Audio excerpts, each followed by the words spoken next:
The closed Sicilian is a really good option for a lot of white players that want to avoid the classic Sicilian lines, because most Sicilian players don't really know how to play it all that well. It seems like against closed Sicilian, they're not as used to seeing it.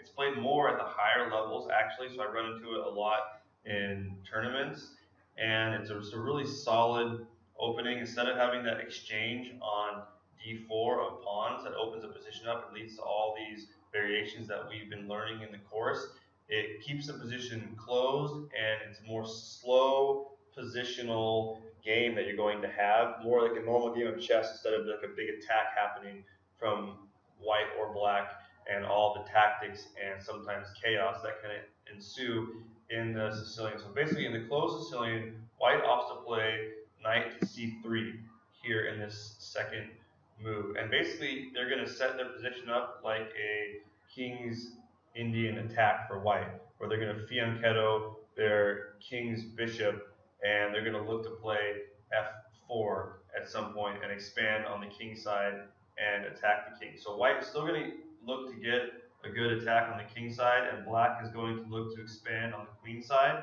but it's going to be a very different type of position. And so if you know how to play it for black, you can pretty much get equality pretty easy. And white is willing to give you that because they don't want to have the really sharp lines that can happen in the Sicilian, where black is really well versed. They can get a nice counterattack or have a really complex, chaotic position where a lot of tactics can happen. Black wants something a little bit, or white wants something a little bit more tame. And maybe they want to surprise their opponent, right? As I've been saying, a lot of times you want to play something that you think your opponent won't know very well, because it's easy for them to make a mistake. It's easy for you to get a good position. And again, if you're playing blitz, it'll save you time on the clock as well, while you're basically making grandmaster strength moves. So we'll follow up in this case with knight to c6 usually, and they will immediately 𝐕𝐚𝐫𝐢𝐤 their bishop. Instead of playing d4 and trading the pawn, they'll just leave that pawn there, and they'll basically ignore it. This pawn right here is what I'm talking about, right? That's normally the one that we get traded off. They'll ignore that, they'll leave it there, and we will also 𝐕𝐚𝐫𝐢𝐤 our bishop. Since we're aiming on the queen side, it makes sense for us to do this, and white is going into a king's Indian type of attack position in this case. So we'll put the knight on e2. We will develop normally. Both sides will castle. Notice it's a lot more slow. There's no immediately crushing pawn storm coming, and it's going to be much more strategic struggle. And then we might want to do something like d6. It depends on what you want to play. They will maybe play f4 immediately. This does allow us to play what seems to be kind of an annoying move, bishop to g4, and put a pin on this knight, but it doesn't really do anything because white can simply make it go back.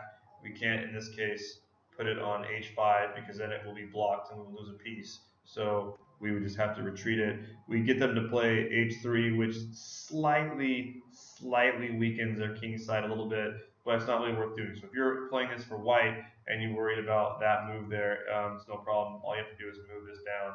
And if they trade off the knight, well, they just traded off one of their good pieces, a good bishop, for a knight for no reason. So it wouldn't benefit them. So it's just an example there.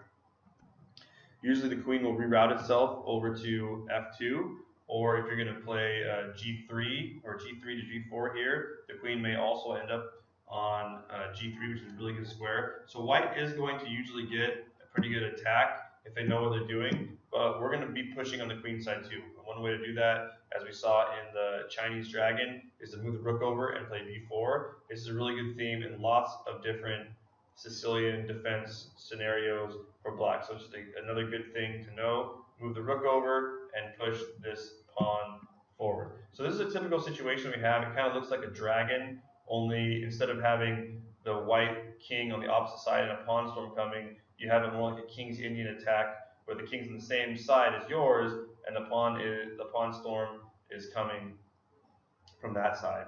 And so we're going to either try to defend it or simply ignore it for now and try to soften up their queen side and expand over here and gain some sort of strategic advantage. And it's worth noting that oftentimes it is not a good idea to move your pawns on the same side as your king and attack with pawns in front of your king. But we saw it with the 𝐾𝐻 attack, and now we're seeing it here in the closed Sicilian. And the reason it's okay in some scenarios is based on a couple different factors. If the center is closed, as in this case it is right now, although it could easily be opened up, we see in the King's Indian defense, which we don't cover in this course, obviously, a lot of times you'll have the pawn chain will be locked up because it'll be closed, and then you can oftentimes either just leave your king in the center, or you can castle and attack from the king side because if there's not an opening of the center, then your king is usually safe.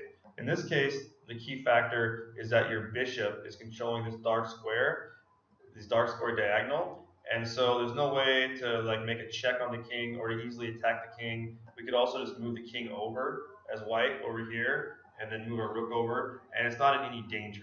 Okay, so if the center's closed, it's not in any danger, and usually if the bishop is on the same diagonal as your king, oftentimes you can advance this f pawn and attack this way, especially if your opponent is fianchetto. As we saw in the dragon, the fianchetto position is a little bit more vulnerable to an attack because of this pawn being up here, and because if the opponent can successfully trade off your dark squared bishop, then your king side is a little bit weaker than it otherwise would be. But we still choose to do it because when having a fianchetto position, we have a really good, powerful piece in this bishop usually, and a lot of openings call for fianchetto bishop, so it makes it so that we can be familiar with all different kinds of chess positions, chess openings, where you fianchetto the bishop. So it's just a good thing to have as part of your repertoire, and it's generally an aggressive setup. It's something that you're going to be looking to attack with when you have a fianchetto bishop. So not fianchettoing is more defensive, and you have a slightly safer king, but it's more passive. And fianchetting the bishop is slightly more aggressive. You have slightly less safe king, but you're looking to attack. That's kind of the general attitude that you're having in the game. Okay, so we played b5 here. The knight can't really do anything. We're going to look to expand over here and maybe gain something. Notice that our bishop is aimed over here at the rook, at the queen side. Our rook is also aimed there now. We can bring our queen over. So black has a lot of good chances here, as does white. White might just move the queen over. The queen now has a battery with his bishop and with his rook. They're going to look to at some point either play f5 or first play g4 and then f5. In the meantime, we're not going to try to defend against that. We want to develop our own threats and our own pieces. So one thing we can do is we can bring our queen over here and make it so if this rook moves or this knight moves, we can make the knight move by playing b4 next.